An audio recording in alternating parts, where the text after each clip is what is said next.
Okay, I don't know if Mikey got that. Did you get any of what Chris said there? Yeah, I got the last half. You dropped the bit there, You need Chris. to restate everything say you it- said, say because it again. otherwise it's not going to be in the recording.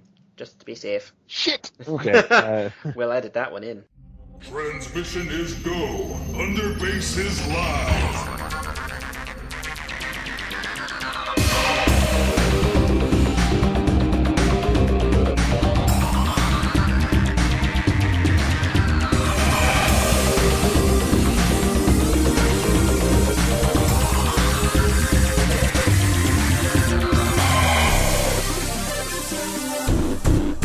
Hello, everyone, and welcome to the Underbase. I'm not Matt.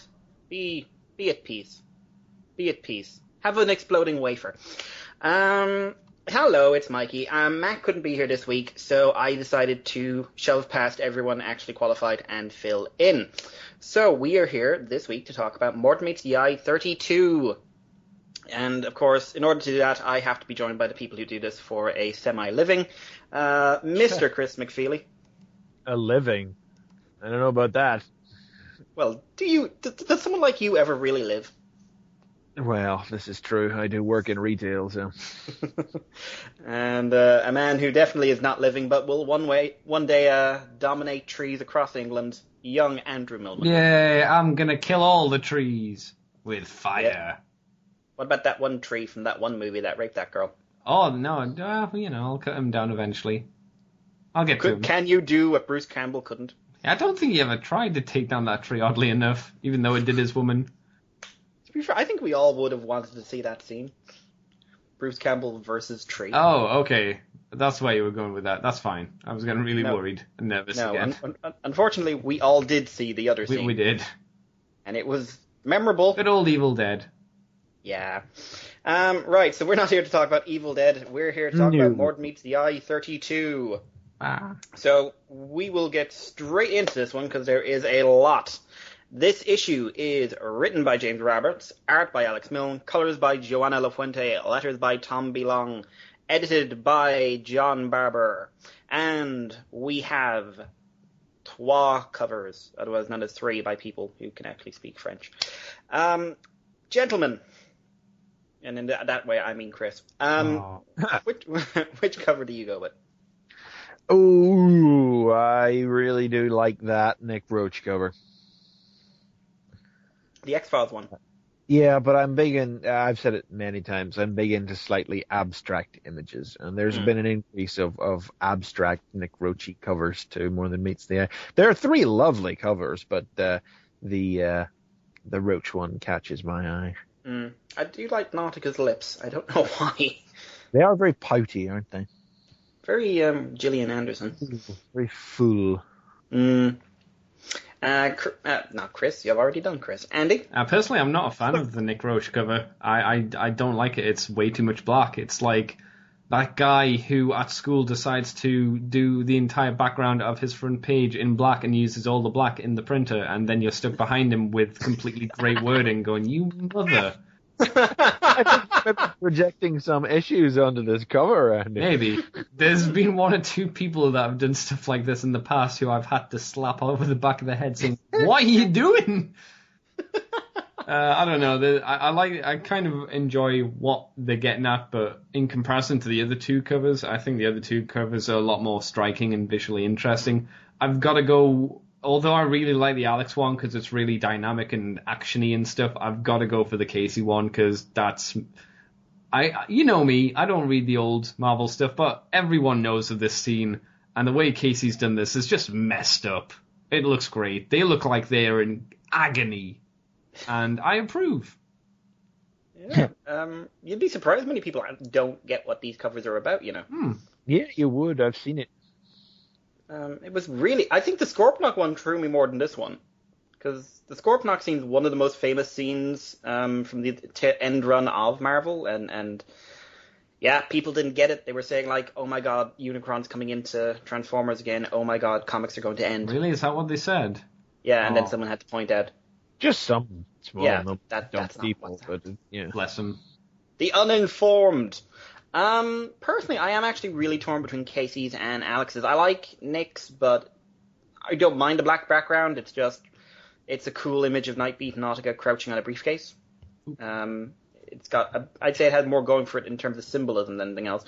Alex's one is crazy. It's just like, everyone is shooting everyone. Yeah, I don't know you, but you'll die.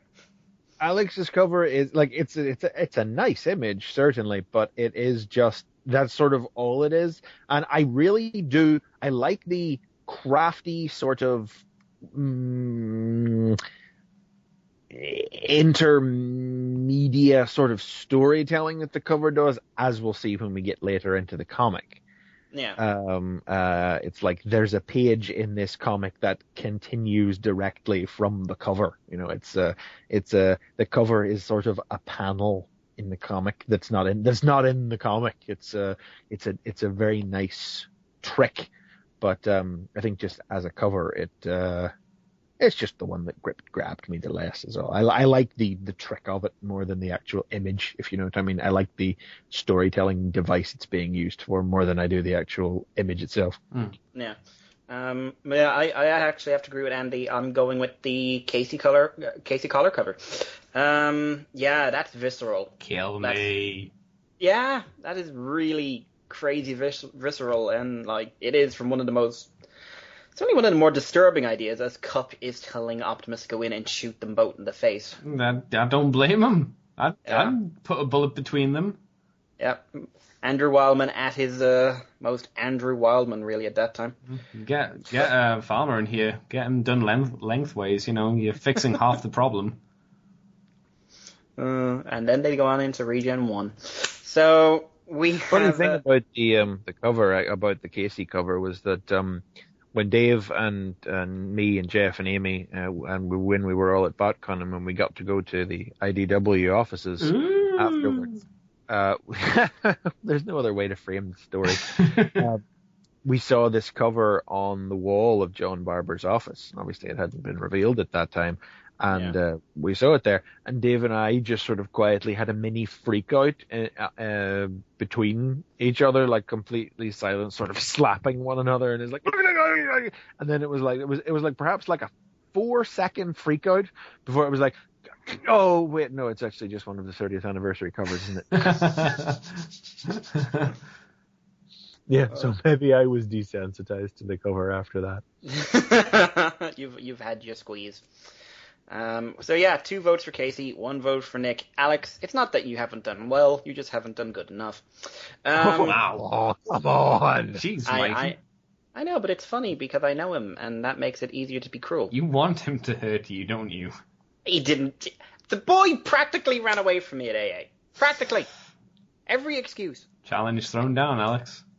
Come to my house. Let me make you cookies. I will forgive you then. I don't know how to make cookies. They'll probably kill you, but it'll be the thought that counts. So, the summation of things. On a quest to find the Knights of Cybertron, the starship Lost Light vanished. As the crew escaped, they began disappearing one by one, seemingly at random. But a pattern revealed itself. Only crew who were on board the Lost Light when it originally left Cybertron remain. Or who were not on board. I read that wrong. And a damaged and dead in space Lost Light reappears. Oh, I had that one too. So, we open up with, the Rod Pod moving in on the remains of the Lost Light. And the crew of the Rod Pod are rather flummoxed to the point where Riptide makes a terrible joke. They're trying to figure out what's going on. They saw the ship disappear, and as Riptide says, 2 words, paradox. And I quite like Skids' reply, Riptide's right, even if his spelling isn't.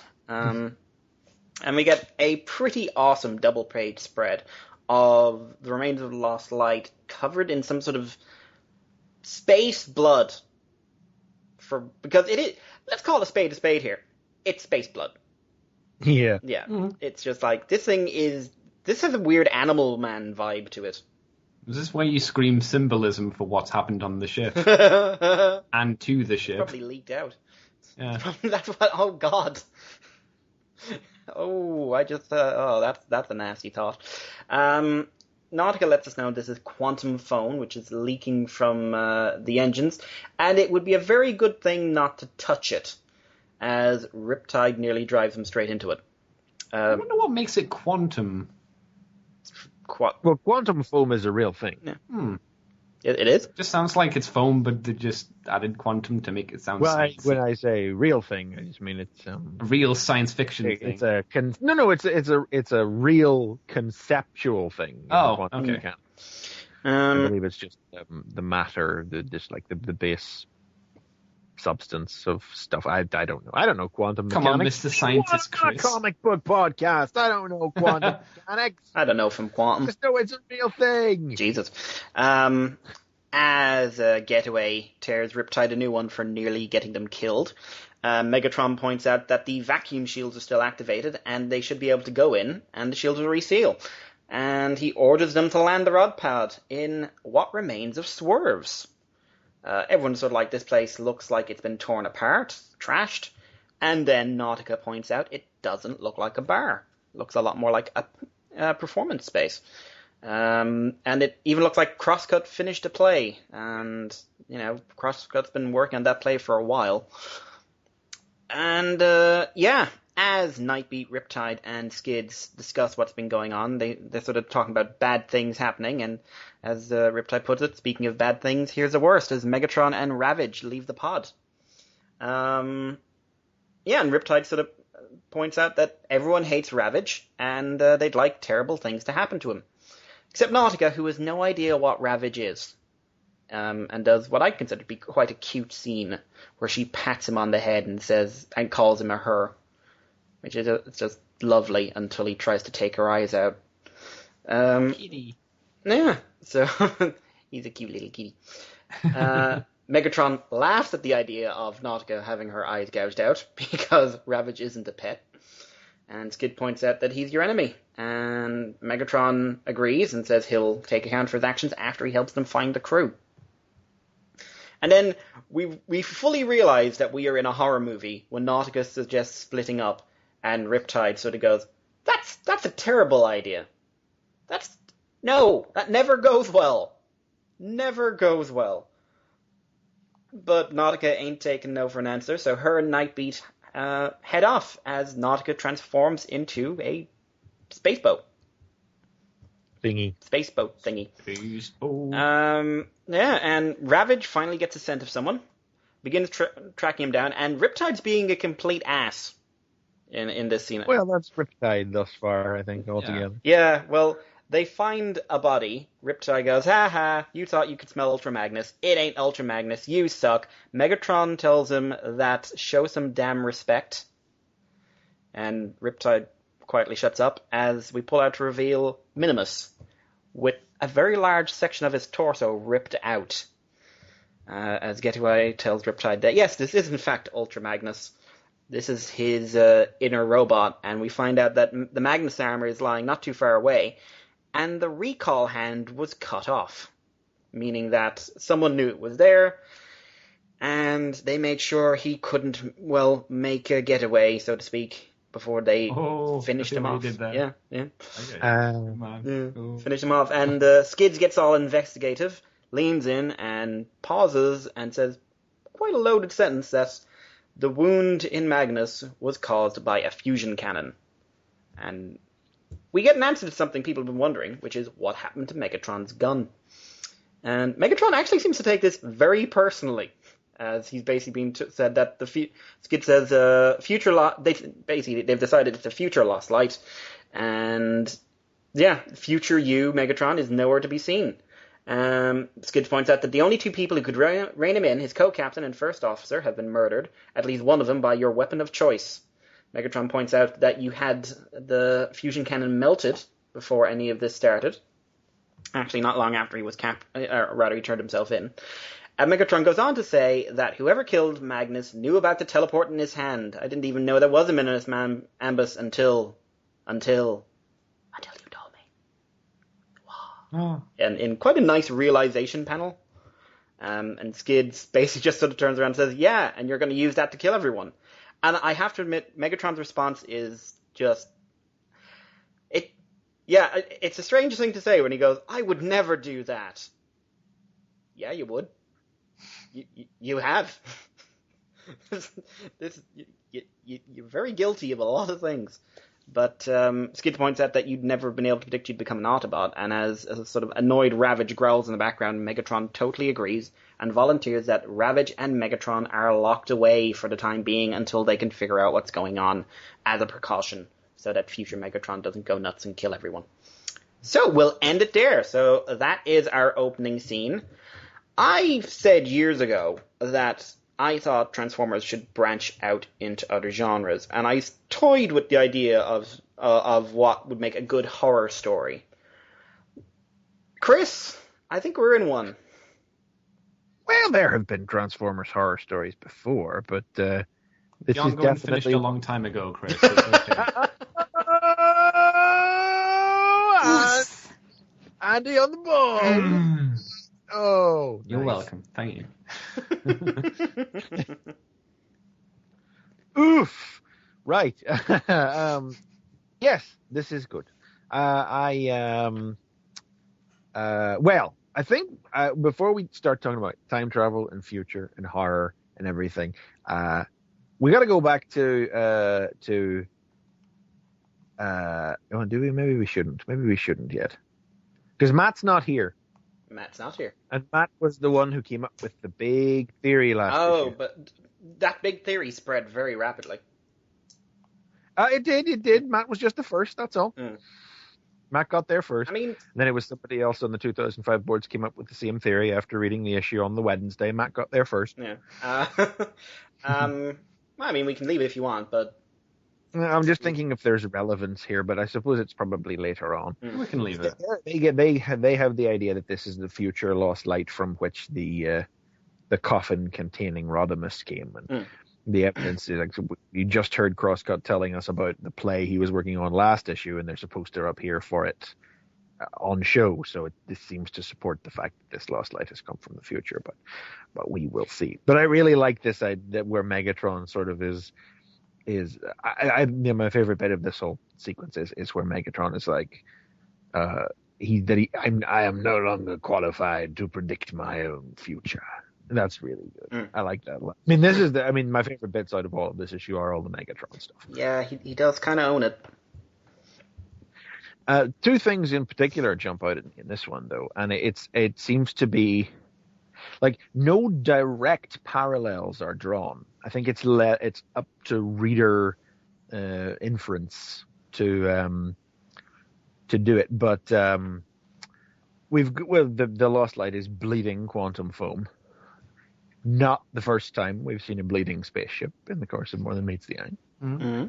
And Megatron is seen melting his fusion cannon in a short flashback. Not the first time we've seen Megatron melting his fusion cannon in More Than Meets the Eye. Nope. That being the imaginary sequence back in issue 7, whenever we saw literally an imaginary sequence where Megatron would disarm himself once the idea of conflict had come to an end. And now both those things happened in issue number 7. And something else happened in issue number 7 as well. That's going to come into play later in this issue. And I have to say I didn't put the pieces together on that one. You did not put the pieces. No. I would just like to announce More Than Meets the Eye caught Chris McFeely off guard. More Than Meets the Eye does that regularly. I mean, it was the little bits of this issue that caught me off guard. I mean, I have to say that besides that, which we'll get to, I didn't feel like the issue held many surprises for me. I mean, I knew I had pretty much concluded well in advance exactly what we were going to get in the course of this issue, and we did. The half a dozen bots from the Rod Pod explore the corridors of the wrecked Lost Light and find everybody dead. No, I have to admit, once you started thinking about the potential for what this ship would end up being, a lot of the threads came together. But as you say, it's the small stuff in this issue that really catches you off guard. Something before I get to Andy, something I really like is, I mentioned it very briefly there, the Ravage exchange with Nautica. It's just a simple thing. It just starts, what is it? maybe she was just scared. I just like the fact that Nautica, it's a quite common thing. A man will look at a dog and often say, automatically say good boy regardless of gender. A woman will often say good girl regardless of gender. I just like that was worked in. Shouldn't automatically go, aw. And also, I like the idea that Camians don't have beast formers. And that presumably, anyway. Yeah. And she's never seen an animalistic transformer and just sort of assumes that it's Megatron's pet. And which, when you actually think about the history of Ravage we've been given, that's kind of like insulting his mother. I don't know, Ravage is one of those, when you think a little too much about it, it does kind of flag up some of the, I'm not going to call them problems because I assume that there's an explanation about it forthcoming that we just haven't gone into the details of yet. But we know Ravage was constructed cold. So the very idea that bots are constructed cold and put into bodies whose forms are pre-chosen is kind of a wrench in the whole idea of functionism. I'm not so sure about that. I think functionism seems to be born from the idea that you are made for your purpose. And constructed cold, I mean, we found out that soldiers were being literally born to be soldiers. They weren't born and then they became soldiers. It's kind of like cutting at the middleman of functionism to me. I guess, but I think, I know it was developed separately, but we have talked I think you and I talked about it, didn't we, Mikey, on our little retrospective about where the aligned continuity also did this. And although it involved a more sort of mystical, unknown element, I just like the idea that a being was born out of the depths of the planet, alt mode in place, and it was that trapped them in a lifestyle. Whereas in this, it's actually the whim of a very tangible small group of people picking out their forms for them. Why would you build bodies that were so literally disposable whenever those resources could be spent better? I feel like there's more exploration of it coming this the same way that we have been slowly drip fed information about forging and constructing gold. But, I'm kind of big. I think we said it at the time, or I said it at the time anyway. But I kind of do prefer the aligned continuity's take on how functionism worked, even though they didn't use that word for it. Andy, your thoughts on this part? Yeah, it's a good little opening. It's got some hella space. That's some hella pretty space. Those first 2 pages are amazing. Gorgeous. And Alex does a good job setting everything up and getting all the pencils done, and then Joanna is incredible. All of these dark scenes with the light source from Joanna are stupendous. She needs huge creds and props on this issue. I think it's weird a little bit how Nautica turns into a boat, and it almost looks like she's mass shifting to be bigger. Maybe. I don't know. It could be a perspective thing, because I think she might be getting bigger so Nightbeat can get inside. Well, not to make this sound sexual or anything, but to get inside. I'll ship it. Why not? Well, to be fair, like Nautica I think there's going to be a lot of love triangle stuff of Nautica in the future, at least on Tumblr. Nautica, Nightbeat, and Skids. Really, when you think about it, isn't it? It's kind of awful, isn't it, when you think about it? What, a woman shows up and the first thing we do is try and marry her off. Yeah, basically. I mean, it's like More Than Meets the Eye has already proven we definitely didn't need that to have one of perhaps the most fleshed out Transformer romance of all time. And then as soon as the female character, and I've done it as well. We've all done it. It's a sort of grossly instinctual thing where it's like, girl, who does she go with? It's like, obviously we've all thought, brainstorm, but that seems to just be more of a sort of like teacher and student respect type thing. And here with Nightbeat, it's kind of a Holmes and Watson thing, and that's already homoerotic, so who knows?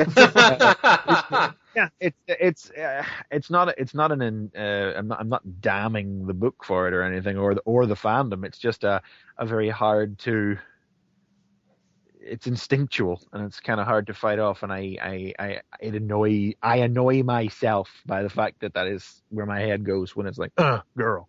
Yeah. Someone out there was just going like, her and Ravage. No. Yep, patting him on the head. It's been shipped. I tell you a really nice little thing that's done with the artwork here is Nordica lifting up her little hollow visor thing. And then when Ravage swipes at her, it's fallen back down again. Yeah. That's the really nice little bits here and there. And nice to see Magnus just completely smashed in a lot of ways. Because it's like, damn. Hey, did you like Ultra Magnus? Because he did. Yeah. He got through the big armor, the small armor, and then the smallest Ultra Magnus as well. All 3 Magnuses are dead. Oh, that's true. Yeah. Also, I just like the idea that someone, because you forget after everything that happened that most people still don't know Minimus exists.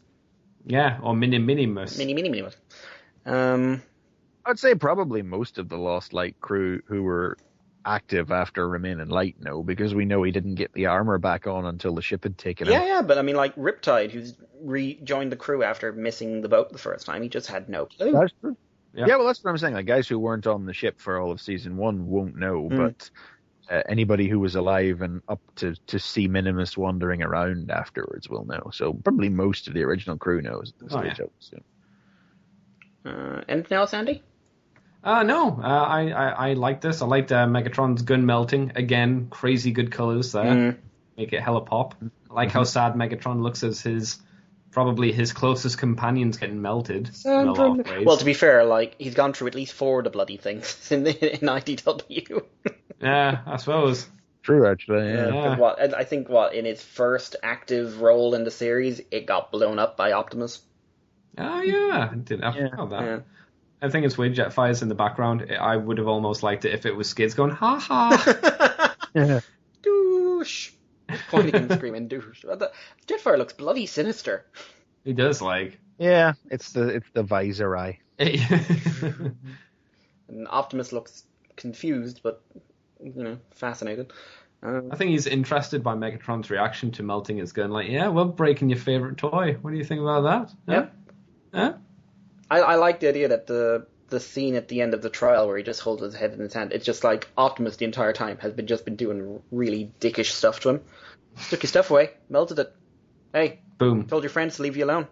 Hey, told Ravage you insulted his mum. Yeah. Gonna give you really shitty energon for the rest of your time outside of prison.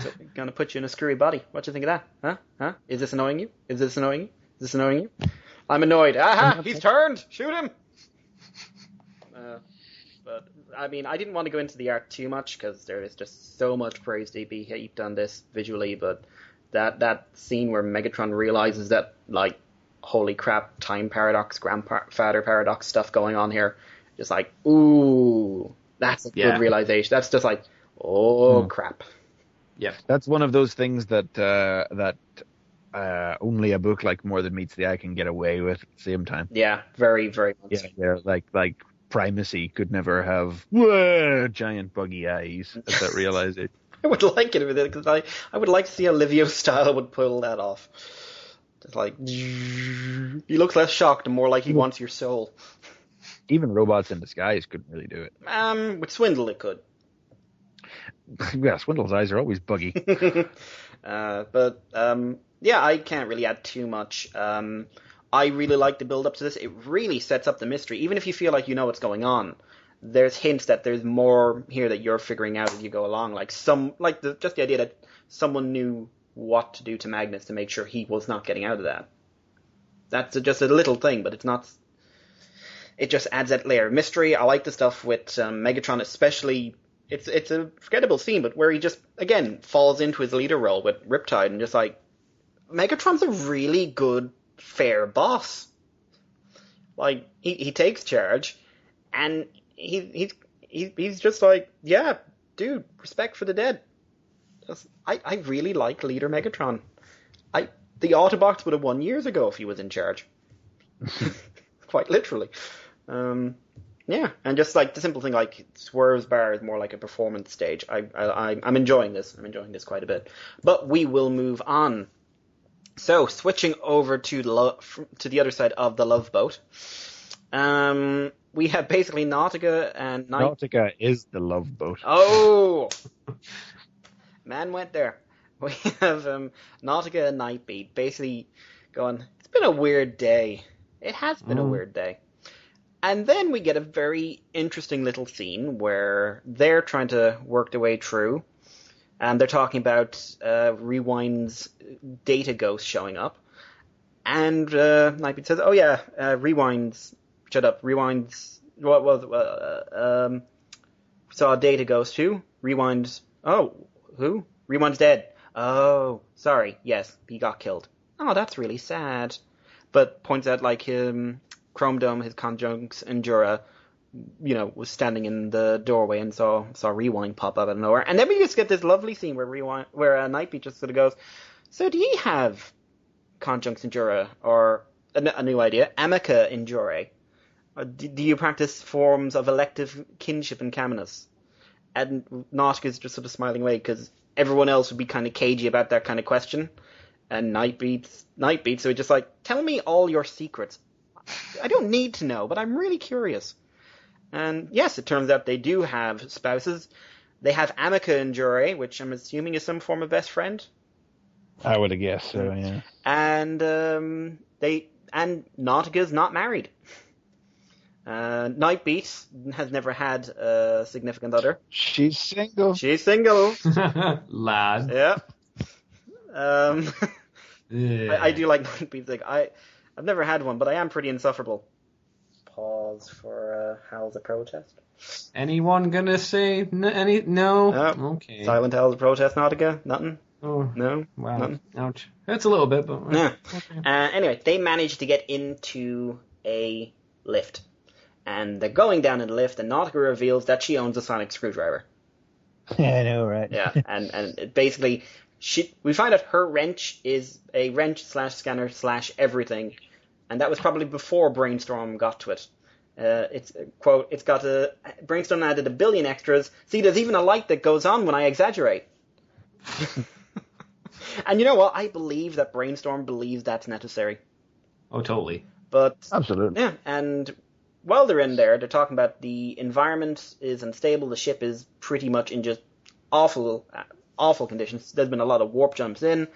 And as she's talking, Nautica bangs her foot off something. And it's Brainstorm's briefcase. What? Dun, dun, dun.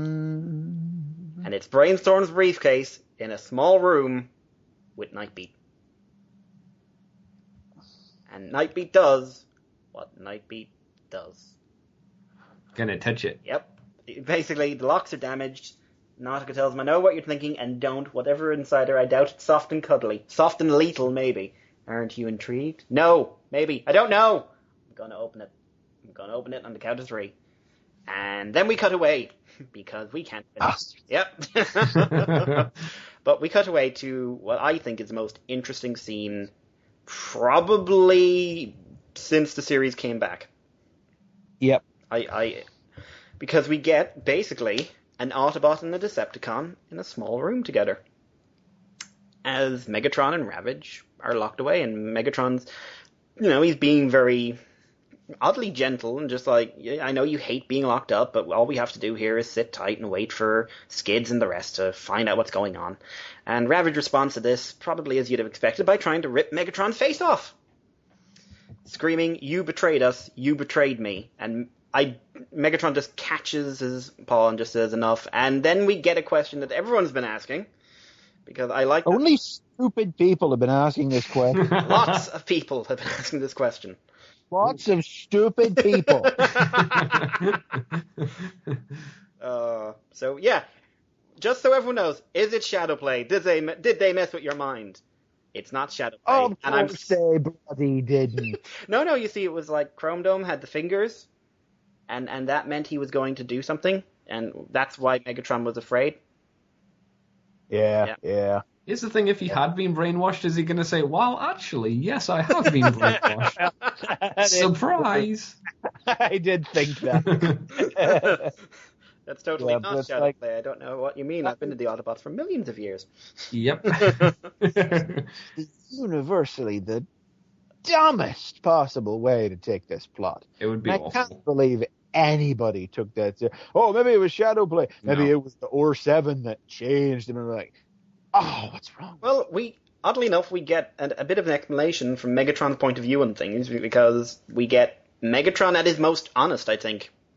Because this is probably the only guy in the ship he'll be honest with. And we find out that, Ravage is hurt. And Ravage sort of says, we dedicate our lives to you, not to me, to the Decepticon cause. You are the Decepticon cause. And then, Ravage lets loose that Galvatron is now running the joint. He wants to create the new Decepticon Empire. And in, I think, oddly enough, my favorite panel, Megatron flips. Screaming, tell him to go off and go build a brave new order. Push on! Forge ahead without me. And I just love the fact that he seems to just feel like, you people haven't learned a damn thing. Now get the off my ship. And Ravage's response is, the moment you tell me this is a trick, that Megatron the Autobot is part of a larger plan, Galvatron's gone. He's a caretaker, an understudy. And Megatron goes from one extreme to the other, and just like, oh god, Decepticon loyalty. I forgot how toxic it was. And yeah, we find out the unsurprising. Ravage was put on the ship by Soundwave to spy on Megatron. If Megatron was up to something, he was to get involved. If not, he was to put Megatron out of his misery. Ravage freed Sea-Wing and the gang from the Lost Lights hold as a test for Megatron, and in his opinion, Megatron failed. And poor Sea-Wing was just a test. Yeah, and now he's dead. He was so sincere as well. Just like, yeah. Take it, Megatron. Why aren't you taking it? Just like Nautilator before him, the Seacons are amazing guys who just get off. Yeah, they seem like really nice guys. Yeah. Oh. Ravage has basically been doing what we saw him doing, watching everything that's been going on, and he's just seen Megatron sit for months in his room with his eyes closed, thinking and thinking and thinking. And in Ravage's opinion, Megatron, for the first time in his life, doesn't know who he is. Miner, poet, gorilla, tyrant. Now what? Autobot. And then Ravage asks a very valid question. If you had enough, why didn't you just go civilian? Why did you switch sides? And then we get a really great reference to Chaos Theory. And Chris, you do a better voice than I do. Why don't you read this one out? Oh, yeah, I kind of want to do like a dramatic reading of this whole scene and put it on YouTube or something. It's great. Really should. I once told Optimus that I killed for the sake of killing. I wanted to make him hurt me, you see, because when he hurts others, he hurts himself. And the thing is, when those words were in my head, I didn't think I meant them. But when they left my mouth, I realized I did. If the world thinks you're a monster, what does it matter? The world is wrong. But when you start to think of yourself as a monster, Jesus. I came to hate the person I had become. And I decided that the best way to leave that person behind, maybe the easiest way, was to become an Autobot. Yeah. Chris McFeely, you can hire him if you'd like. Yeah. Yeah, Megatron, again, addressing something people won't shut up about. Yes, the speech from Chaos Theory. Yeah. I think the idea that Megatron had been putting that notion on is definitely something that a lot of people had considered. Just that he was saying it just to antagonize Prime. Which makes sense. They're enemies. Yep. They don't get on. Well, I mean, But I like the slant that they put on it here. It's something that a lot of comic book readers don't really recognize a lot of the time, is that you only see people what they're saying. That doesn't mean you know what they're thinking. And unless it's a Chris Claremont comic. Ravage sort of tells him that you're just having a wobble. You're not a monster. One day... I love that. It's like this is all that Ravage can rationalize it as. He's having a wobble. You're having a wobble. And in years to come, you and me, we're going to sit on the pile of Autobot corpses and we're going to laugh. Years to come.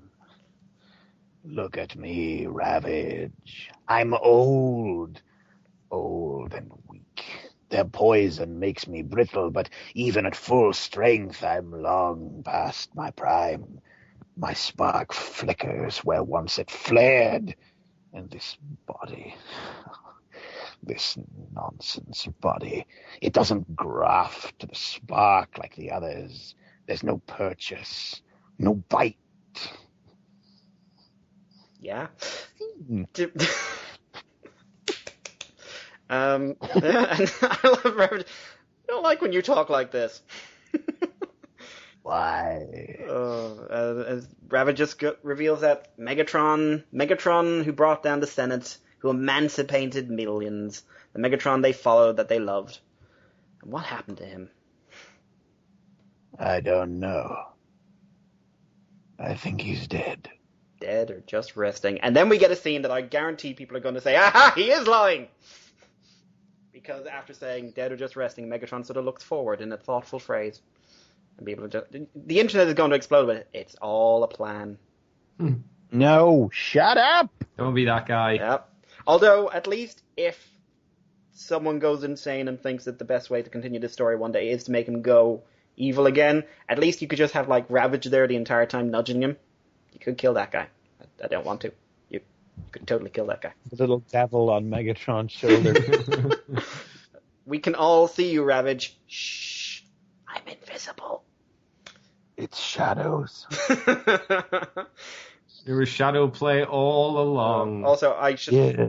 One of us should have thought this through and had Ravage be Russian through this. Yes. Yes. I don't know. I never get with the Russian Ravage. I always, whenever I try to think of Ravage, I just wind up thinking of that one line from More Than Meets the Eye when he's in tape mode. So it's just how I hear Ravage. I can't ever think of covert agent Ravage at your service. I don't like to hear you talk like this because it is not you. It never works. Makes him sound like bloody Dracula. Count Chocula? Blair! So the lights come on, and it turns out that this whole thoughtful scene took place in a room with 3 dead guys. One of which shouldn't be here. Yeah. As we see the... Or should he? Maybe Ratchet will bring him back after that great miniseries that totally came out before this issue takes place. Oh. That sounded very sarcastic when you said great miniseries. Funny that. It could be good. It could be good. Drift was alright. Average. So yeah, Drift, Ratchet, and is that Skids? It's Hound. Hound. Yeah. Drift, Ratchet, and Hound are dead, and they are super, super dead. Are you sure they're dead? They're pretty damn dead. As They're okay. They're probably fine. They're probably just resting. Megatron reaches into Ratchet's mouth and pulls out his brain. Now he's dead. He was fine. You killed him. But Megatron has just put 2 and 2 together. See, this made sense to me after the fact, but the thing was, in the course of More Than Meets the Eye, we've already seen a brain removed through a mouth, so I didn't get the scene's implication that the brain was anywhere it shouldn't have been. Yeah. I mean, I think the idea is that the brain has been stuffed into Ratchet's mouth. It's been torn out and stuffed in his mouth. But I just assumed that Megatron was reaching inside of his head through his mouth and examining his brain, because I've already seen in the course of More Than Me. It's like, for all of the setup, this is not a trait that has. We'll get to it. But this is not a pre-established trait of the culprits here that I can remember. And no, I don't remember this from before. No. Yeah. So the fact that he just ran in through the mouth and took the brain out, it was like, well, I've seen that before. Okay. Yep. Which then you have to just go, oh right, so the brain migrated, and all right. Just like, yes, you can put it all together, but at this stage it is like, it is an after the fact realization. I simply did not get from these 2 panels that Ratchet's brain had been torn out and stuffed in his mouth. Yep. I wonder if that brings whole new meaning to the fact that Rodimus's face had been rearranged. Well, if you look at Hound there, the top of his head is torn open. Yeah. Anyway, I think we'll call it there, because I think this one deserves a bit of discussion. So, Andy. Yes. would you like to say something about Nightbeat and Nautica, or would you like to jump straight into it? I can talk briefly about Nightbeat and Nautica. It's a nice bit of, as Chris said, Sherlock Holmesian and Watson-y kind of mumbo-jumbo going down. I like the fact that, Nightbeat just doesn't care. He's just like, as you mentioned, tell me all your secrets. What do you get up to? Are you single? Do you have anything that we should know about? What's your sign? Jesus. I think maybe James needs to branch out and watch a bit more sci-fi than just Red Dwarf and Doctor Who. And Sherlock. Maybe. It's not a big deal. It's just maybe that in the future there should be some other sci-fi things in here.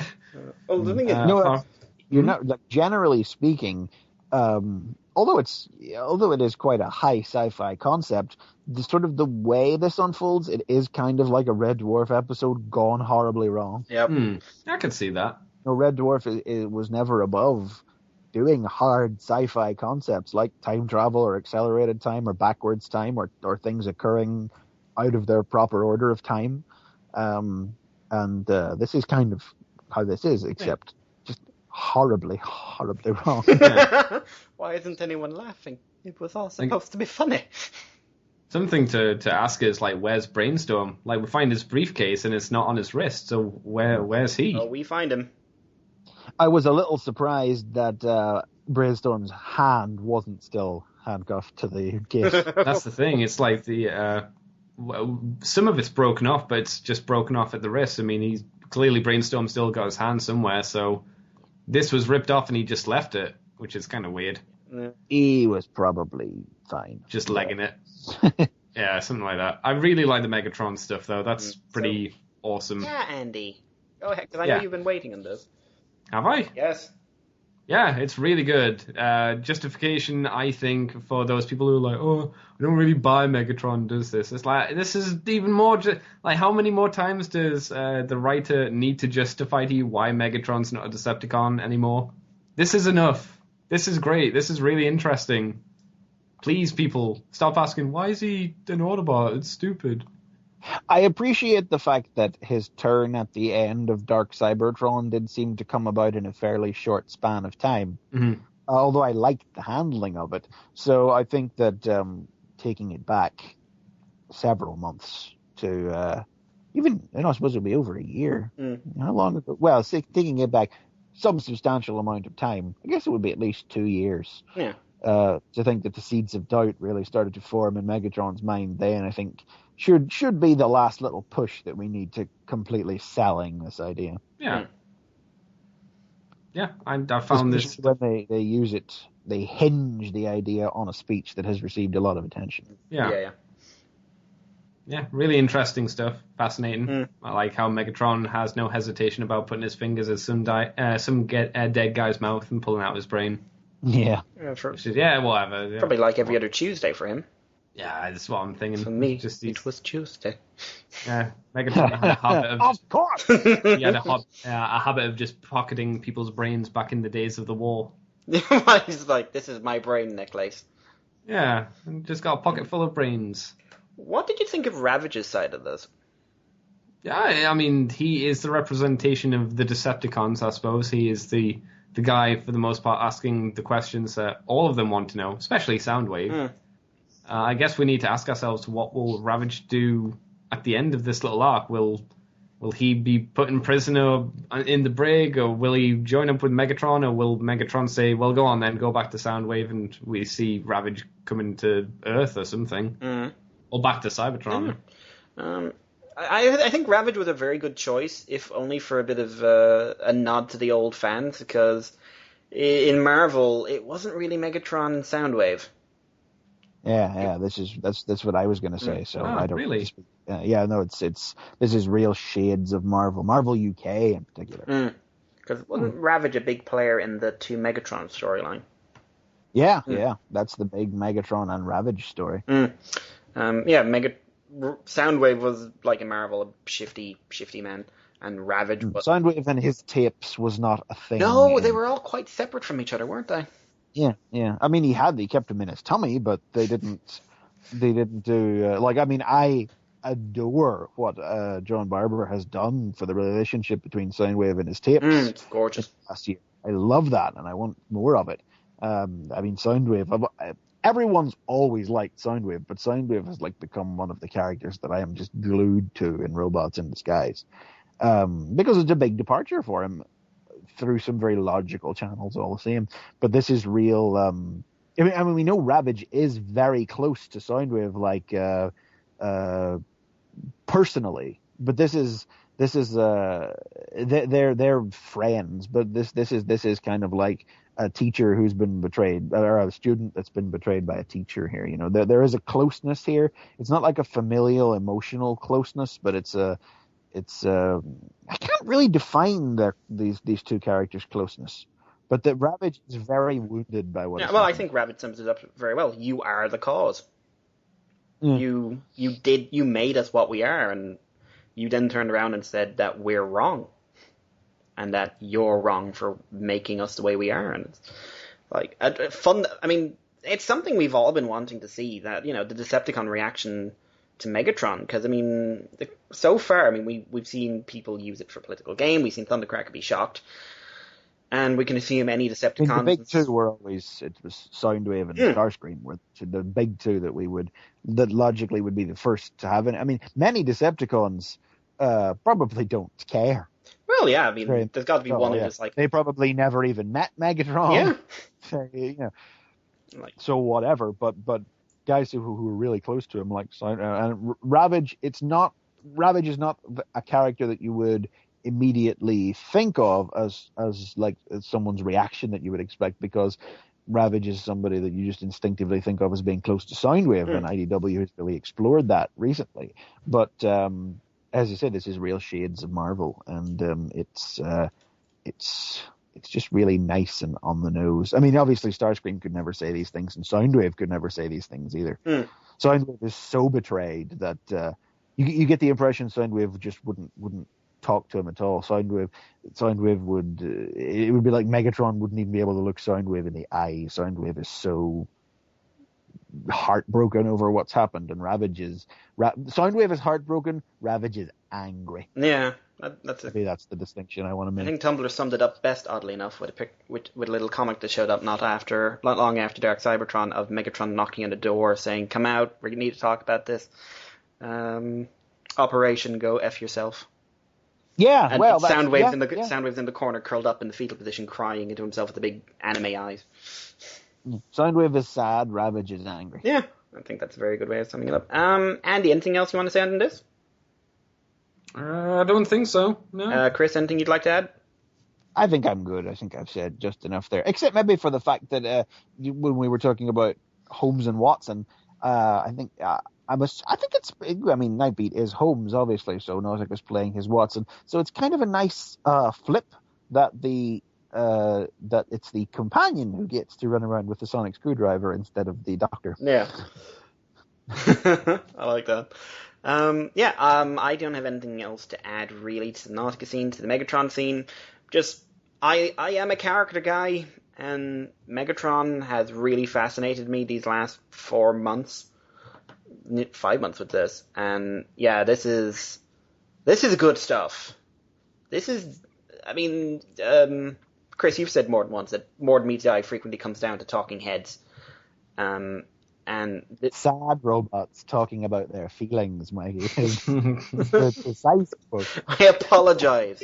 Sad robots talking about their feelings. I can live with that. And sometimes horrible things happen. Yeah, everyone's sad, and then bad things happen, and everyone's sad again. But yeah, I love this. I think this is one of the best. I said this about Chaos Theory. It's one of the best psychological analysis we've had. Now, oddly enough, I think Chaos Theory was better as an analysis of Optimus than Megatron. Yeah. I think we now have we have a beginning point with Megatron Origins. We have a midpoint with basically most of the IDW universe, and we have a fully formed endpoint of where Megatron's been going. Well, I think Chaos Theory is the beginning point, really, isn't it? I was just thinking in the broad sense of Megatron going from A minor to B. I guess. I think the context Chaos Theory provides, it's retroactively has buoyed Megatron Origins up significantly. I mean, I remember thinking Chaos Theory was a little pat when it came out originally. It was a little on the nose, but the expansions of the ideas that we've had have proven its worthiness to me. So yeah, this was powerful stuff. Now we move on to confusing stuff. As This is great. I didn't know what the hell was happening for a second. No, I didn't, and I can see this pissing people off. To be honest. But yes, we jump to Nautica and Nightbeat in a lift with the briefcase, and the panel arrangement is screwy because basically the lift is going down. And as you watch numbers, it goes from 6 to 1, except it goes from 6 to 1 to 3 to 4 to 5 to 2. So if you want to read this in order, you go from the top panel, the top left panel to the bottom right, to the bottom left, to the middle right, to the middle left, and then the top right. So basically, Nightbeat's being Nightbeat, building up, and opens the briefcase, and there's nothing inside. And I quite like... actually, I got that order wrong. It's the top left, bottom right. Top left, bottom left, middle right. Middle left, bottom right, top right. Right. Listen to Chris, not me. He's a professional. Anyway, they go to open it, and there's my bread and butter stuff like this. So. There's nothing inside it, and I like how Nautica just grabs it and starts shining the wrench inside it. And just like, killer gas. There's killer gas. It's escaped. We're all going to die. Killer gas. Are you absolutely serious? And then she just started going, there's something invisible in there. You mean a cloaked? Cloaked, invisible, same thing. I don't know. I'm spitballing. And basically, they don't know if there's anything inside there, to the point where Nautica actually just screams, I don't know. And then Nightbeat points out, unless whatever was inside was stolen. That would make sense. Wouldn't it? An unlocked case, accessible to all? In which case, I say, close it and move on. Confusing. Clearly the thing inside has not been stolen. Yeah, the implication seems to be that opening the briefcase made things go weird. I'm not sure. I mean, obviously it's happening on the same page as the briefcase is opened, and the first panel is still the correct panel, and it's only when the briefcase is opened that it happened. But we have already just established that local space-time is warped. So but this is the only point in the comic that it happens. It's true. Yes, it's true. It is. There's something funny is going on somewhere. May or may not be related to the briefcase. I'm putting down it's related to the briefcase myself. Yep. I never like to believe, whenever this comic tries to imply that something is related to that briefcase, I never buy it to it. Just screaming, you're lying to me! Briefcase had nothing to do with the Spark Eater leaving them alone. Briefcase had nothing to do with Brainstorm being dead. Not willing to put down space or pig to the fact the briefcase was open. Can that briefcase ever be anything but a disappointment in the end? This is the question. But hey, speaking of which, as Nightbeat says, life is full of disappointments. And then Nautica finds something, and you can hear the fangirl screaming from here, tailgate impaled on a girder to a wall. Wow. Take that, Nicole. Right in the feels. Right through his feels. I like how they say, yeah, poor kid. He's 6 bloody million years old. He's 2 weeks old. Well, he's 2 years old now. Yeah, well, this is true. And Nautica seems quite disturbed, and then Nightbeat forgets a golden rule of the Lost Light. Don't go in the basement. And then we cut back, as the PDF goes screwy on me, we cut back to Skids and Getaway driving along. And basically rushing to the bridge with the bet. The last one there has to polish Megatron's badge. Getaway compliments Skids for, taking charge there. And I really like this, where Skids sort of says, I feel kind of bad for locking him up. And I'm kind of worried I'm going to stop hating him. And then I really, rather Stalin-esque approach at things, but a very accurate one. A Decepticon kills an Autobot, you hate him. But a Decepticon kills a million, a billion, it's meaningless. The scale of the thing, it's inconceivable about what Megatron has directly or indirectly done. It's kind of hard to actually... You can hate the event, but it's kind of hard to associate it to the guy. But taking us away from that little bit of thoughtfulness, we find a room full of dead bodies. Oh, sort of. Rather, a room full of dead vehicles, as we have a number of the Lost Lights crew full of holes. And then in vehicle mode, oddly enough. And it's sort of pointed out, why would they transform? Now, I can spot Pipes, Chrome Dome, Blaster. I think that's Brainstorm up close. I think this is McFeely's job. Yeah. Okay, I managed to successfully identify 4 of these guys and successfully blind guess identified 2 of them. Yeah? I have just asked Alex Milne, and he has told me. Oh, cheats. I couldn't do it. It was too hard. These guys will never, ever appear in alternate mode. Come on. All right, who is it? Okay, well, above the door, you've got Blades. Right. And you can't really see him, but he's just under the speech bubble, just to the right of Blades, is Jackpot. Oh, yeah, I see what you mean. You can't really see it even in the... I'm working off the paper copy, but in the PDF, it's even harder to spot.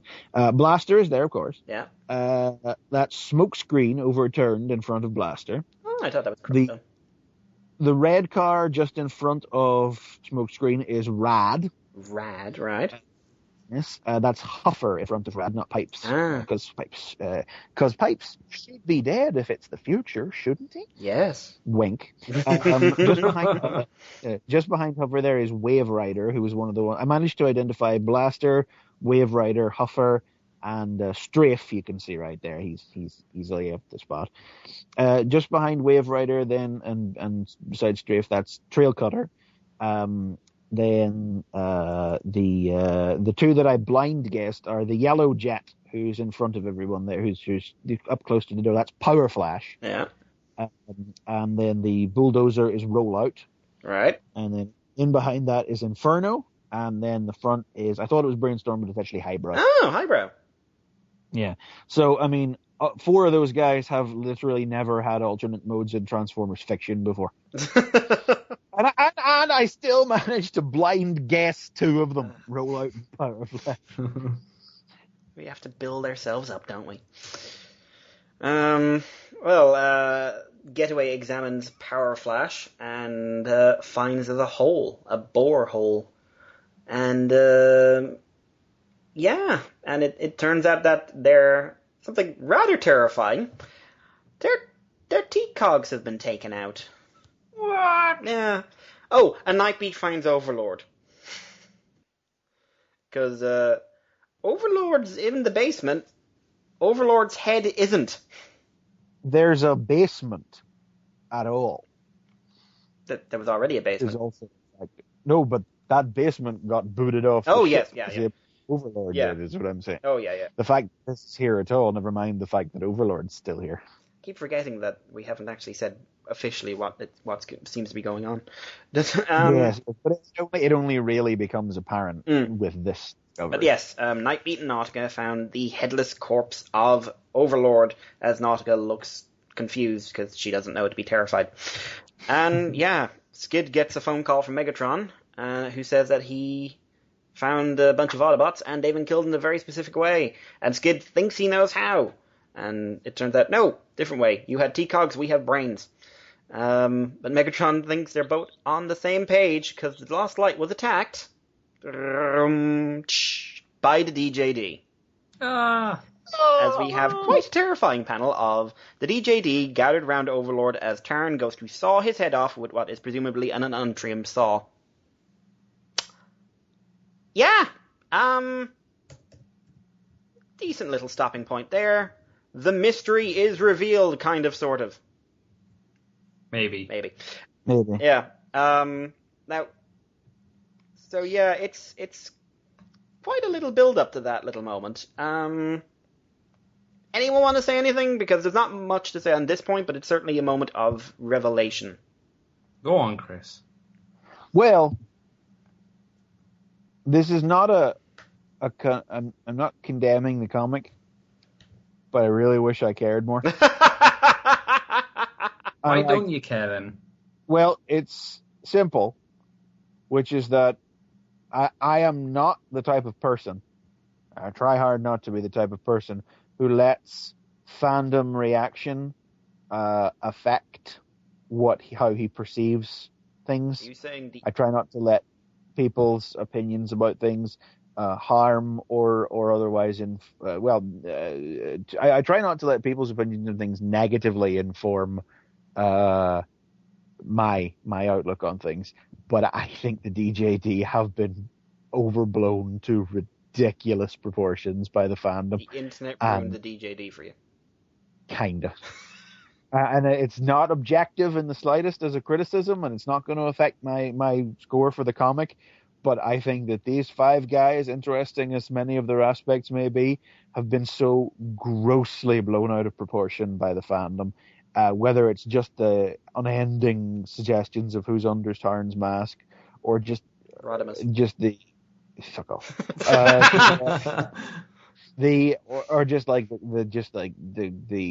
endless going on about them have worn me down, and they've only had 2 issues, like 2 appearances before now, and I'm like, oh, I'm gonna try and let that not harm my enjoyment of this comic. Possibly to the other side of the coin, Andy. Yeah, I'm really happy. I kind of knew that it was going to be the DJD from the solicitations that we read. I think I mentioned it on the last podcast. It was probably these guys who did it all, and yeah, I was like, yep, I'm happy to see him again. I've not been affected by the internet because, unlike Chris, I have learned to stay away from it in a lot of ways. You don't bother the internet, and it don't bother you. Yep, pretty much. So I was pretty jazzed to see him, and it's a really good reveal page as well. Yeah, that could be a print. That could be a really good print. I didn't see him coming. Yeah.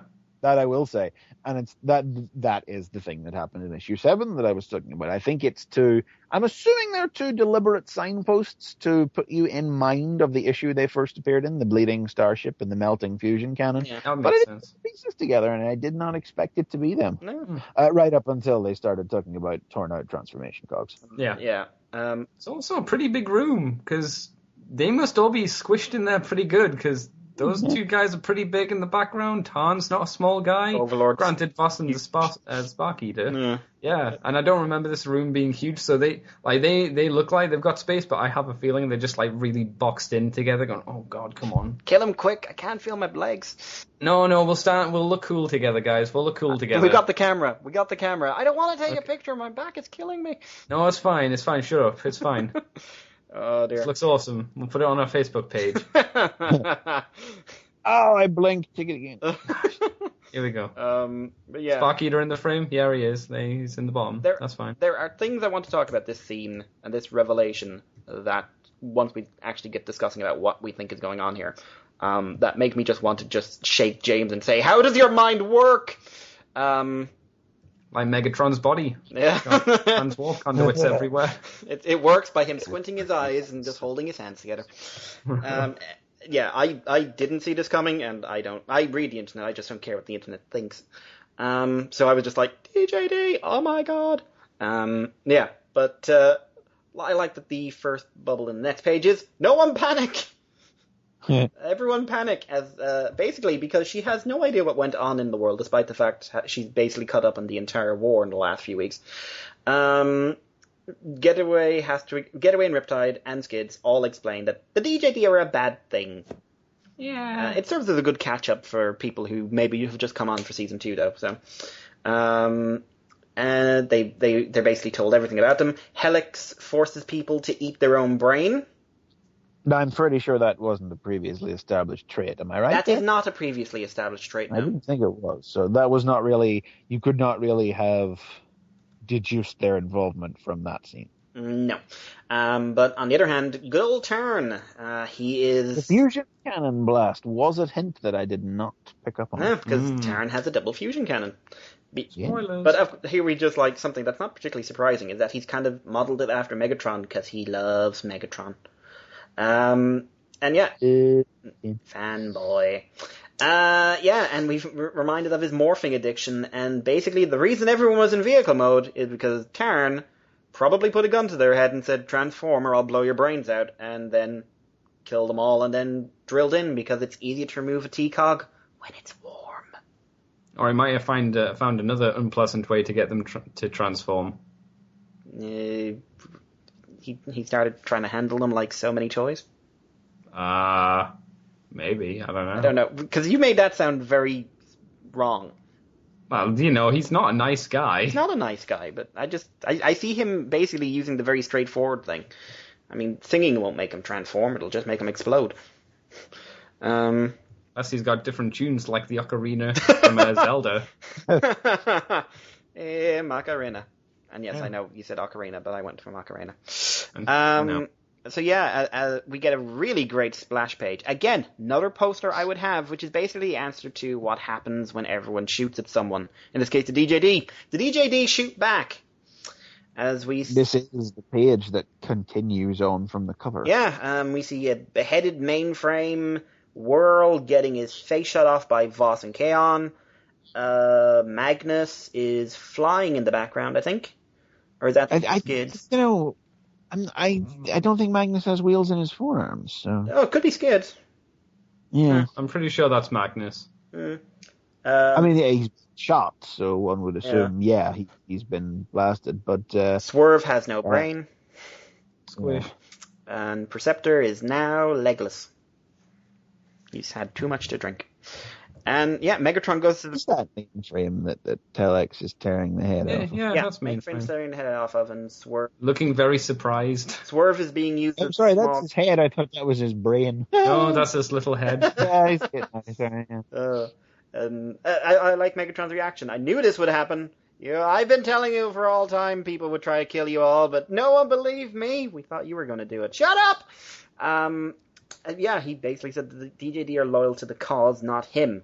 He turns on the cause. You can't expect a lack of consequences. But then, my episode points out that weird stuff is going on. Like, Overlord is in the cell under the ship, and the cell was gone. Rewind was killed by Overlord, and none of this makes sense. And we've gone through an issue of things that are kind of the same, but not exactly the same. But unfortunately, the musing is interrupted as the quantum phone spreads into this part of the ship with a very nice panel where Ravage just sort of goes, yipe! Did you say phone or foam? Foam. Because that would be great if you said the quantum phone. It's just moving in. Phoning across all space and time. Brainstorm's best invention. Riptide tells them we need to go, and Nautica says, well, we can't. We've got to look for survivors. And a nice bit with Megatron, there are no survivors. How do you know that? There are no survivors. No survivors. How do you know? Because I trained the DJD to be thorough. And then Ravage sort of gets something odd. And in the Magnus armor, Magnus gets a whiff of someone.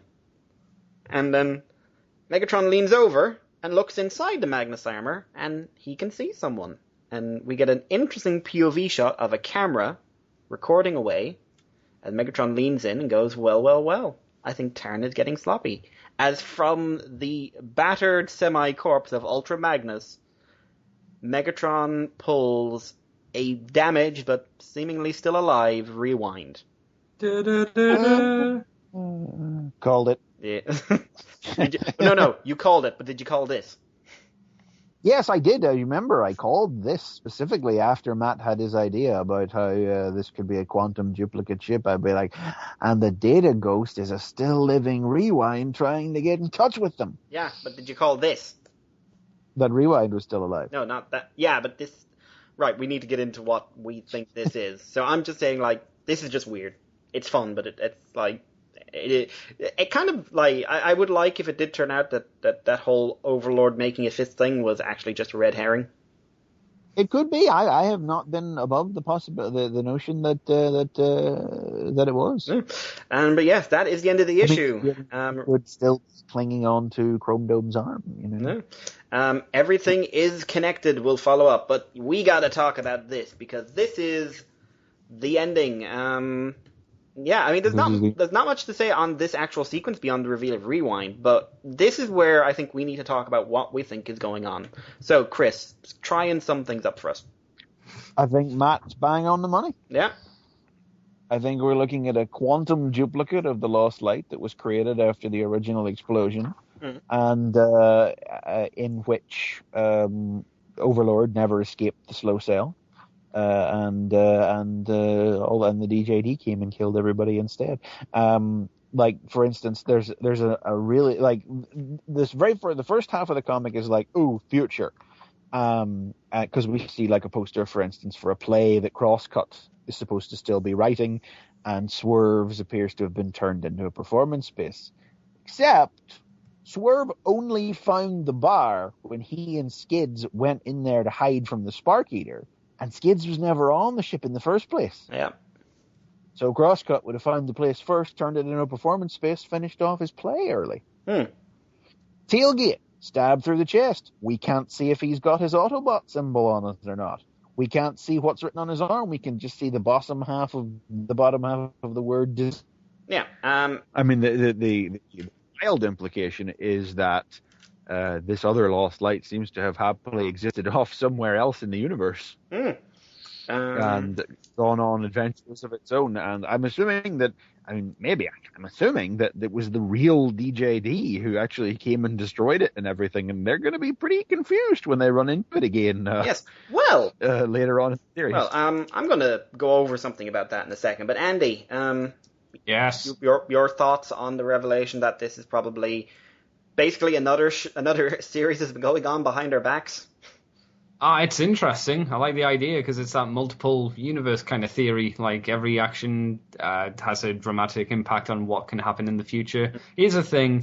I suppose that could ask, or we could figure out how Rodimus became like he did, because he was clearly put in a box and shipped off. So one would assume that was before the DJD thing, right? Maybe, but they did say his face was rearranged, so it could have been. It could have been like Rewind did it after. Well, they said that they'd adjusted the expression on his face. Yeah, because you don't want a dude horrified as he's dead. Yeah. So here's a question. Yeah. What do you think? What was your question? Is what killed him? Yeah. Yeah. Well, he's got the top of his head cleaved off with an exceptionally even thing. So. Quantum jump thing? Like maybe the Spark Eater incident didn't just take his arms? Oh, you think he might have miscalculated? Like his head could have, his head could have phased inside something, and it would have taken, because that's exactly what happened to Orr. It took off just half his head with an even, and would have just, and the idea he would have screamed in anguish as Orr did. So they could have just. Moved his face back into shape, and then they shot him off in a coffin. That makes sense. I should point out, none of this actually explains why people have started disappearing, apart from the fact like some quantum link thing, and it doesn't tell us where our Lost Light went. Schrodinger's cat. Yeah. Well, what would the idea would? It's like the Lost Light seems to be disappearing right from the outset. But I did see someone put across the theory that the opening of the coffin is essentially the opening of the box in Schrodinger's cat.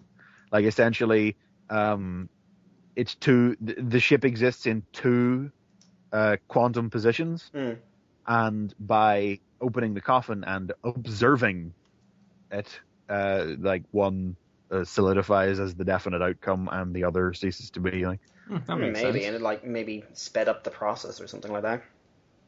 Yeah, but it's already disappearing before the coffin. Yeah. But they've been locked on the coffin's position for some time, even when we join the book in issue 28. Yeah. So I presume it's to proximity. It might just be. Yeah. Of course, this could. I'm willing to believe proximity. This could be a way of wiping out the old crew and just like, and now these are the characters you'll have for the rest of the series. Everyone else is dead, which I would find hilarious. Yeah, all 6 of them. That's it. Yep. No more. Cyclonus dead. Tailgate dead. Shipping dead. That is the most fascinating thing, is that something resembling a status quo is going to have to be returned after this issue, but I don't know how we get there. Oh. Well, and that's what I'm looking to find. Yeah, like everyone's given their thing. I have a couple of things to say on this. One of which, we could have another Matrix map now. Possible. Yeah, potentially, yeah. Could be. Although I suppose that would have been... No, it's not like Rodimus was carrying it in his chest. Nope. Was Rodimus carrying it in his chest? No, because it was only half the Matrix, so you couldn't really put it anywhere. It was just the orb, it wasn't the holder. So there could be a second Matrix map, which could be how we restart the quest. Also, is there any relation to this and Thunderclash disappearing? There is the Thunderclash thing. Yeah. But here's the scary thing. James Roberts, I suspect, has been planning this since issue 8. Because every single something like mysterious event from that kind of went, holy crap, it's the future coming, can be explained by this alternate chip. The DJD picking up Overlord signal, and then not showing up on the Lost Light. Because they did show up in the Lost Light, and they did kill Overlord. To be fair, but I mean, yes, absolutely. Although I never had any trouble reconciling that anyway, since Overlord got blown off the ship, and I had no idea how. Not caught up like that. Yeah, but I mean, I never had any idea how close they were to the Lost Light. I always said they'll show up eventually. But the Necrobots. So you're complete, right? Yeah, the Necrobots list. Yep. Could of dead people. They're all dead. Yeah. Although Dipstick was, I mean, obviously everybody's dead, but you would think that if this was supposed to relate to that, they would have shown us everyone that was dead, and Dipstick was the one I remember was on the list. And this was on the list. Hound was on it. Ultra Magnus was on it. Drift was on it. Yep. Chrome Dome. Chrome Dome was on it. Chrome Dome. Yeah. And I guess it's just bodies turn up next issue, basically. Yeah, and also something that, this is just my own person, oh my god, this is so cool. Overlord didn't fight back. Well, he was... Well, he wasn't, though, was he? That's a good point, actually. Yeah, the only thing keeping Overlord in those restraints... he could have got out of those at the time. Because, from his point of view, or this Overlord's point of view, there was no reason to escape. There was not, these guys showing up, he'd been sitting there begging someone to kill him. Yep. For me, I've got nothing to live for. Kill me, kill me, kill me. Oh, thank God, it's you. So, I mean, whether he could have beaten them is something that's up in the air because it's the internet and people are going to argue about that forever. But, Overlord very well may never have fought back because this Overlord was never given a reason to fight back. Whereas our Overlord is currently out there somewhere knowing Megatron's alive and now Megatron's the main character in this series. Oh, that has got to come back at some point. So yeah, if this really has been in the works for the last 2 years, James is cruel. So yeah, I think that wraps up the discussion point. I mean, anything else you want to add, Andy? About that quantum nonsense thing? No, I don't think so. By the magical power of quantum, as FF Debris would put it. Chris? I'll tell you what else I like just when we're talking about something that's good. Can't do an effective segue. Really like that sequence of Nightbeat and Nautica in the lift with time going wobbly because basically this is something you can really only do in a comic. Yeah, very much so. It's just awareness of the abilities of the comics medium. You could do this in a TV show or a cartoon or whatever. Sure, yeah, you could play the things out of order and the floor identifiers would be in there to tell you what way they're supposed to be watched, sure, you could, but it wouldn't have the effectiveness of just being able to flick your eyes around the page and quickly composite the order yourself by looking at it's just something that can only be done in this way to this effective level by a comic book page, and I'm always big on authors. I mean, no, I love More Than Meets the Eye. I say it many times, and I always say it whenever I'm about to criticize it a little. But I always stress that just before I'm about to criticize it a little. But I do often feel that Roberts maybe writes the book a little bit like it were a TV show or like it were a novel, somewhere between the two, and calls for such incredible minutiae of his artists that I rarely feel like it's a book that's availing of the fact that it's a comic beyond obviously the ability to do things without regard for budget in the way that comics were. I mean, reading, for instance, this is going to sound like a digression, but reading, for instance, the commentaries that John Barber and Tom Scioli have put in the back of the G.I. Joe Transformers issues, those are two guys with an in-depth knowledge of the great masters of comic book storytelling and the tricks that they would use to how to use a comic to tell a story. G.I. Joe, I think, in Transformers versus G.I. Joe is a particularly great example of how to use a comic and a comic book page to tell a story without having to map out every single little moment. It just knows how to do it. It's hard to explain. I can't put words, but it's and Robots in Disguise is full of moments like that in the way that Barber knows how to do them. But I don't see a lot of it in More Than Meets the Eye, because More Than Meets the Eye it uses scene switching tricks and dialogue tricks and things that could be done in other mediums. But this is a moment of just More Than Meets the Eye going, I am a comic, and just pulling off a really great scene that could only be done in a comic that way. Ramble over. Yeah. So yeah, we'll sort of leave that and we'll discuss the art a bit.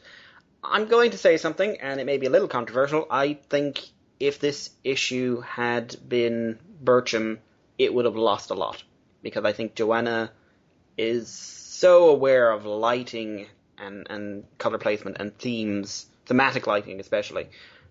She made this issue. The art is gorgeous. I mean, all credit to Alex. He does some of his best work is in this issue, and I have absolutely no qualm saying that. Like, it feels like his heart really went into this one. But Joanna really, really, added the icing to the cake. She is so aware of lighting. Absolutely kept this. But yeah. Andy, you're the big art guy here. Yeah, well, I like art a lot, I suppose. Yeah, Joanna did a hell of a job, like lighting and energy. Anything energy-wise or lighting from Joanna is always top-notch. Like, let's see, Perceptor being shoved into a ball of basically fire is pretty amazing. The lightning on K-On! Is really cool, really vibrant. It's breathtaking. A lot of this issue is just, this is penciler and colorist coming together and doing an amazing job, making a beautiful comic. Truly a beautiful issue. Very, very much so. Yeah. I love space. Space is hella pretty to look at. Yep. Chris? No, definitely. Joanna just kills this issue. She is the MVP of this issue. She rocks it. I love Josh Burcham's colors on the book, but I can't imagine what this would have looked like with him on the palette. It's not the sort of story that he had ever been asked to color on the book, and I can't begin to imagine what it would have looked like under him, but I know what it looked like under Joanna, and it's excellent. It's just a really great synthesis of art and color. It's great. I do also want to add, I am a big fan of Josh's work. It's just like Joanna was bloody made for this. It's absolutely gorgeous. Great line work, great everything. So yeah, we've done the sort of piecemeal stuff. Chris, the issue as a whole, thoughts, and you can get your rating out of the way now if you'd like.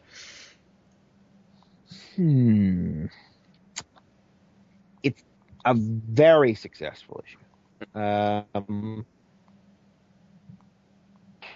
my favorite since the book came back. I think More Than Meets the Eye is having a little fun at the minute, like you said, Mikey, with genres, types of story. Last issue was our Talking Head High Tension Bottle episode, which I didn't think quite managed to work within the confines of 20 pages. The tension building didn't flow quite well. I reviewed it already.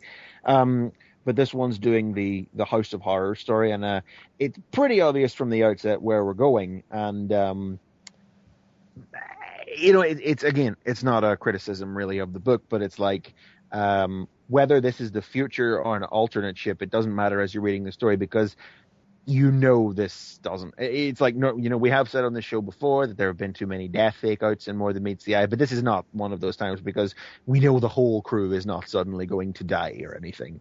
We know that they have not been teleported out of their shuttles after last issue, wound up here, and then died. They're not really dead, so it's no more difficult to. It doesn't harm the stakes of the issue, if you know what I mean. Yeah. It's not you just because I've gone into this issue assuming that it is going to involve them searching a derelict lost light and finding everybody dead. That doesn't. The fact that that's exactly what it turned out to be is just a rule of the genre, and not any kind of I figured it out ahead of time, the issue is ruined type thing. And the fact that we've assumed that it's an alternate thing, and that it's not really them, and they're not all gonna stay dead or anything, it doesn't harm the stakes of the issue, because it's just that kind of story. It's quite Red Dwarfy, I don't remember my Red Dwarf well enough, but I feel like there was a rather similar story like this in Red Dwarf about seeing dead versions of the rest of the crew. There was the time jump one. Maybe that was they're accelerating and they start seeing the future. That could be it. Or it might have been in the Red Dwarf novels either. I don't remember, but it definitely puts me in mind of, like I said earlier, a Red Dwarf episode gone horrifically wrong, And I think that's probably the most direct comparison. So I mean, it's while the framework is kind of predictable, but not predictable in a bad way. It's the character work that's going on between it, the cute stuff between Nightbeat and Nautica, the crippling anticlimax, to quote Skids, of the opening of the briefcase, and I mean the Megatron and Ravage stuff is just the gooey center of the issue, and then that's what I'm here for, and it's all played off very, very successfully. No real surprises in the content of the story, but lots of rewarding treats in the character interactions. Yeah. And the rating? Oh, the rating. It's at least a 4. Might push it to the 4.5. All right. Andy? I'd definitely give it a 4.5 without hesitation. I don't think there was any fuck yeah moments. It gets real close with that reveal page of the DJD. But this I'm going to have to reiterate some of what Chris says. This has a lot of really good character moments. It has a lot of cool people dying in quite horrific ways. It's got decapitation, which is always a plus. It's it's actually got 2 decapitations, 2 decapitations, 2 head squishes, one with a gun, one with a hand. A man being forced slowly into a vortex of doom and pain. A lot of good, crazy stuff. A real big surprise for me at the end, because you know me, I don't like to think too far ahead, because I don't like to try and spoil this stuff for myself. So when Megatron pulled out a rewind, I was like, oh, isn't that all right? Because then even my brain started going, well, maybe he's the thing from the thingy. Ooh. So even I was pleased with that. It's a hella pretty issue as well. I think all I needed was a real big fuck yeah moment, and I don't know how that would have happened, but it's real good. I really did like the idea of that time briefcase page, is the best way to describe it. And, the Megatron Ravage thing speaks for itself, really. it's just really good. I'm looking forward to the next issue because I assume, looking over at Chris, or at least his picture on the internet, the next issue is the last one to close out this little arc. Is that right? I think so, yes. I assume that at least a chunk of next issue will involve playback from Rewind's camera. Yeah, so it'll be interesting to see how this all kind of comes together and fits. And it's nice to actually see Nautica's alt mode, because I think this is the first time we've seen it, right? Yeah. Yeah, that's nice as well. Just a casual other thought that's occurred to me as well that I think that crystallizes maybe why the story held no surprises for me was that I think the build up to the issue, the solicits and not even the solicits, but the next issue box, last issue, I think it overplayed its hand a little. It's like, this issue is not for the easily traumatized or the easily heartbroken. I mean, that's a flashing light in the end. That's the Tumblr signal being shone into the sky. And girls assemble. I don't mean that in a damning way of Tumblr or anything. It was just like, it's like, get ready to feel. And I'm like, right, so everybody's going to turn up dead then. That's what you're telling me. And it just, I could read the cues a little too well. I think it overplayed the feels bit a tiny bit in the preamble. Not within the body of the issue itself, just in the build-up, but allowed me to go, right, so everyone's going to turn up dead. But who writes them? I believe Roberts writes them. That's okay. Then he perhaps needs to tone those back a bit. I'm really happy. I tend not to read those things because it gives a bit more of a surprise to the issue. I would actually like them if they were written as Batman, old Batman Adam West things. That would be kind of neat and really cheesy as well. Yeah. And hopefully how will our crew get out of this one? Yep, there you go. They won't. Yeah.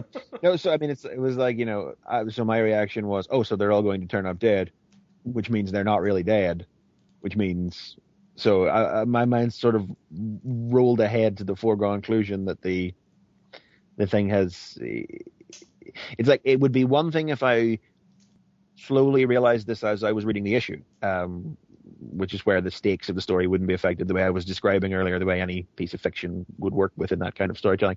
But it's the fact that the preamble kind of tipped its hand a little early on what the content of the story was going to be. So what you're saying is worst issue ever? Oh yeah, totally. No, I wouldn't wipe my arse with it. Fuck it, no. Yeah. Damn it, Chris. God damn it, Chris. Just like, gotta be that guy, don't you? Well, I'm going to be reasonable, Chris. I don't think it sounds like you, Mikey. 4.5-star toilet paper is just, I wouldn't. This is the kind of toilet paper that is fully quilted, ladies and gentlemen. My God. Oh dear. Right, so I've been, just want to say, since I haven't been on, I've been enjoying the return of Morden Meets the Eye immensely. You've got to talk about this show. Yes, on another show. Sorry, this issue. I assume that a lot of people don't listen to our show because they should. They should, but we're not entertaining. Thank you for selling the show, Mikey. Come listen to us. You've got nothing better to do. Moonbase 2. Yeah, so I've been really enjoying it. I love Megatron's trial. I would say the Detective Figure It Out issue was worse. Well, not worse. It wasn't as blow your mind, but it was still good. I've been giving it pretty solid 4s overall. I'm giving this a 5. This hits pretty much every note I could possibly want this kind of issue to hit. It's gruesome, it's thoughtful, it's emotional, it's funny, it's gorgeous, and it calls back to events 2 years in the making. And it still ends on a cliffhanger that, solicits aside, is just like, Jesus. I think this is definitely the strongest issue we've had since we've come back, and I think, I know that some people have been enjoying them, some people have been enjoying them with sort of reservations, or so the internet tells me, but I think, things are very much on a high right now. And also, from Rewind's point of view, the DJD just killed everyone he knows, and he's currently unable to move, and he's being pulled out of a corpse by Megatron. This is like the worst day ever. Yeah. It's just like, oh god, no, not you two. Oh god. I solidly give this a 5. Pretty high marks all around. You people, if you're not reading, you should be reading.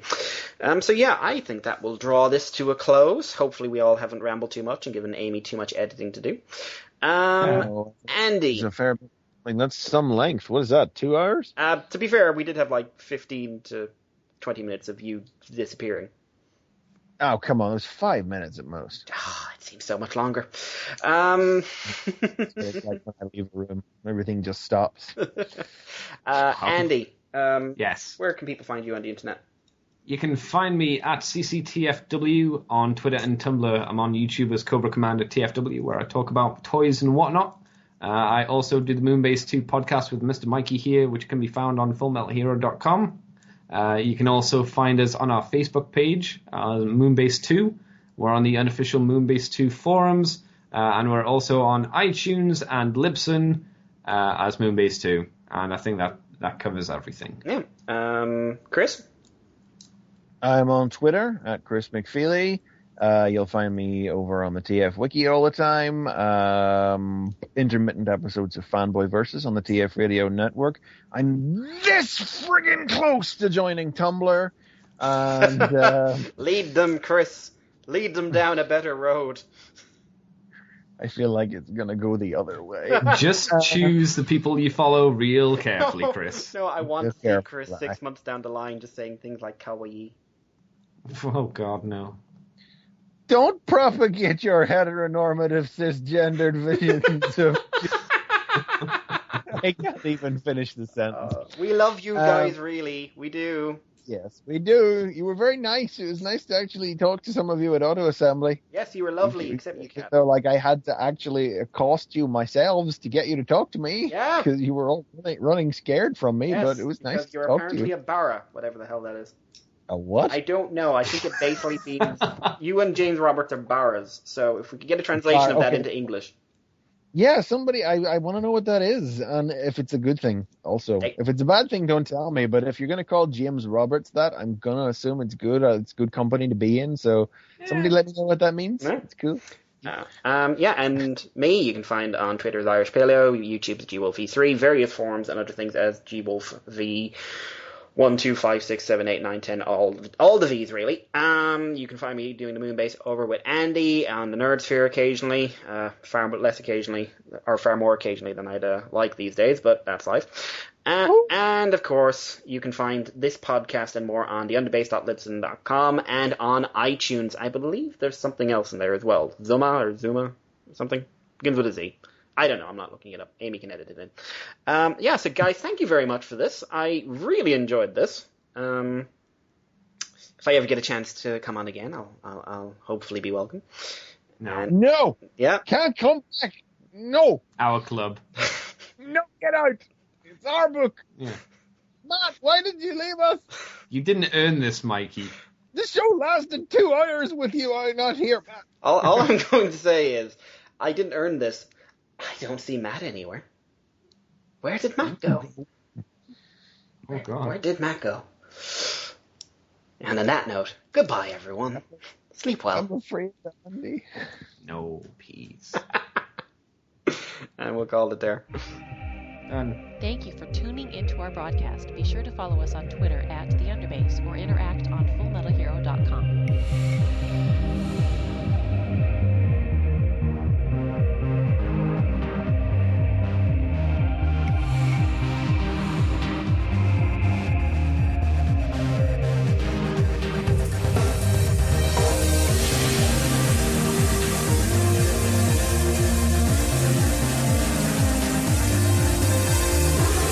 Underbase complete. Cease transmission. My audio went there a bit. I can't hear Chris. No, Chris went. And he's dead. Chris is dead.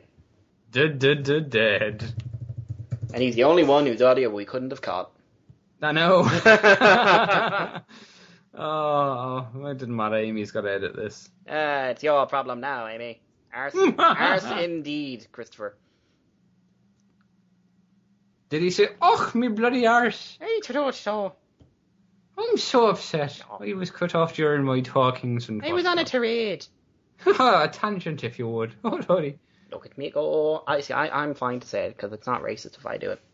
See, I prefer to do it if it's racist. It makes me feel superior being white and privileged. Makes me feel angry. Go Going to burn the school to the ground. Burn it all. Right-a-toy. And Chris is still ringing in. Woohoo! And Chris is dead. He doesn't know how to phone himself back in, so I'll ring him instead. He's trying. He doesn't know how. You don't know, Chris! Using his bloody phone. Bloody. What a silly man. Woohoo! Christopher doesn't have feelings. He's a retailer, as he said. He's more boy than man now. What? He's more squid than boy. No, Squid boy. Squid Chris. Squid Chris. Call him again, he says. Squish. Call him. Squish. Squish. Call the Squish. I shall call Squish. Do do do. Do do do. Do do. Do do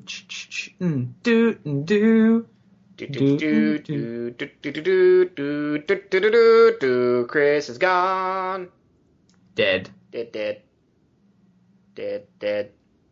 Everyone you know is dead. Well, not really.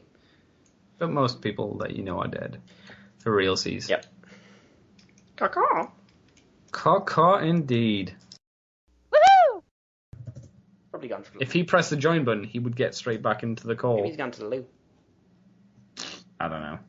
If he's gone to the loo, that's very unprofessional. Extremely. Tra la la la la la la la la. Everyone's dead. I'm not dead. Yeah, the internet. I'm still alive. The internet is going to explode tomorrow. No. Oh, for this, yeah, because the issue's technically not out yet, is it? No. Oh God. Woohoo! Fucking technology. There you go. Finally. Good Lord, Chris. No idea what happened there. You fucked up. I didn't do nothing. My phone did it.